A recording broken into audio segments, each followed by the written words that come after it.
मेरे प्यारे student, arithmetic progression से संबंधित मैं दूसरा वीडियो बना रहा हूँ,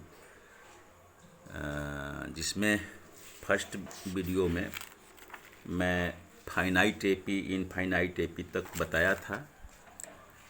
इसके बाद अभी मैं ये बताने जा रहा हूँ कि how can we determine the given sequence and AP.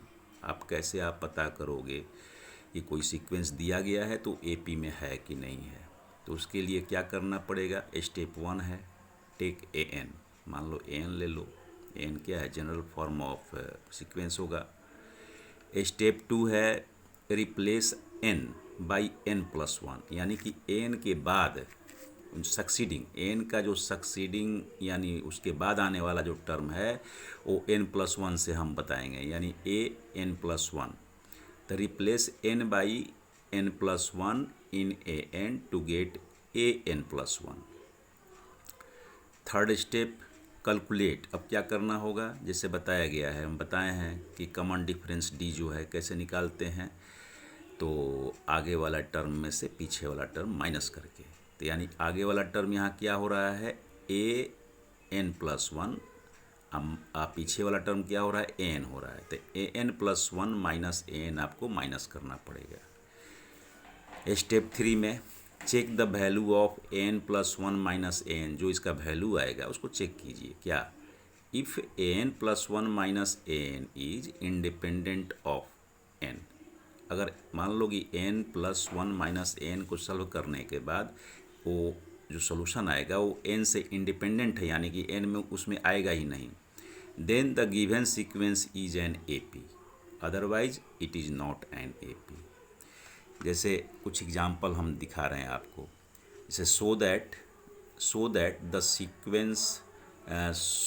The sequence defined by n is equal to 4n plus 5 is an A P. आपको बताना है कि n is equal to 4n plus 5 है, तो आप शो कीजिए कि ये सीक्वेंस ए पी में है कि नहीं है। तब क्या करेंगे, तो जैसे स्टेप में देखिए, स्टेप में बताए हैं कि n is equal to 4n plus 5 ले लेंगे और फिर हम निकालेंगे ए एन प्लस 1, इसके आगे वाला टर्म। तो वो कैसे आएगा, तो एन के जगह पर एन प्लस 1 रखेंगे, तो ये आएगा 4, एन के जगह पर एन प्लस 1 प्लस 5, यानी कि after solving you get 4n plus 4 plus 5, यानी कि 4n प्लस 9 आपको मिलेगा। ये आगे वाला सक्सीडिंग टर्म हो गया, ये प्रेसिडिंग हो जाएगा एन। तो अब आपको क्या निकालना है कि a n plus 1 minus a N. तो आप माइनस कीजिएगा 4n plus 9 minus 4n plus 5। After solving you get 4। तो यहाँ 4 देखिए, इसमें n नहीं है, ठीक है। तो a n plus 1 minus a n is independent of n, ये n से मुक्त है, n इसके पास है नहीं, ये जो 4 के बराबर है, इक्वल है। तब इससे क्या क्लियर हो गया कि a n is equal to 4n plus 5 से जो सीक्वेंस बनाएंगे, n इजकल टू 1 रख के, 2 रख के, 3 रख के, 4 रख के, ऐसे करके बनाएंगे, तो वो ए पी में होगा और उसका कॉमन डिफरेंस क्या होगा, 4 होगा, ठीक ना। फिर अब आते हैं, दूसरा एग्जांपल लेते हैं। So that the sequence defined by n is equal to 2n square plus 1 is not an A P. ये ए पी में नहीं होगा, ये बताना है क्यों नहीं होगा। वही system, n is equal to 2n square plus 1 लेंगे, अब निकालेंगे ए एन प्लस 1, यानी इसके आगे वाला टर्म। हाँ, तो आगे वाला टर्म में जहाँ n है वहाँ n प्लस 1 हमको रखना पड़ेगा। तो 2 ब्रैकेट में n प्लस 1 का स्क्वायर प्लस 1 करेंगे।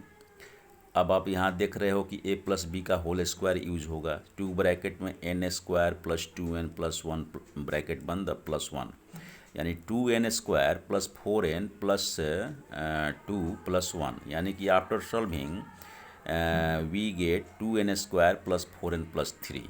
ये आपका सक्सीडिंग टर्म हो गया।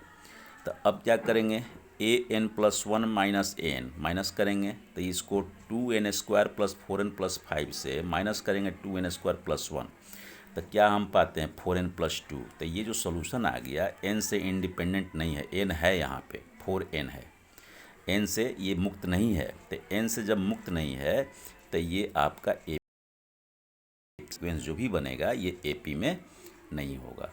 तो इस तरह से हम पता करेंगे कि कोई सीक्वेंस एपी में है कि नहीं है।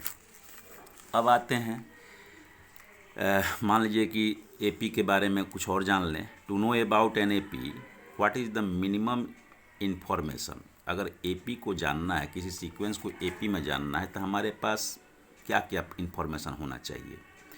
मिनिमम मैंने क्या क्या हमारे पास सूचना होना चाहिए, ये बताइए कि क्या अगर फर्स्ट टर्म मालूम रहेगा केवल और कॉमन डिफरेंस नहीं मालूम रहेगा, तो क्या हम बता सकते हैं कि वो सीक्वेंस एपी में है कि नहीं है। अगर मान लीजिए कि कॉमन डिफरेंस पता है लेकिन फर्स्ट टर्म नहीं पता है, तो भी हम क्या बता सकते हैं कि सीक्वेंस जो भी है ये एपी में है कि नहीं है। तो नहीं बता सकते हैं। तो हमको कम से कम टू इन्फॉर्मेशन चाहिए। क्या क्या, फर्स्ट टर्म चाहिए,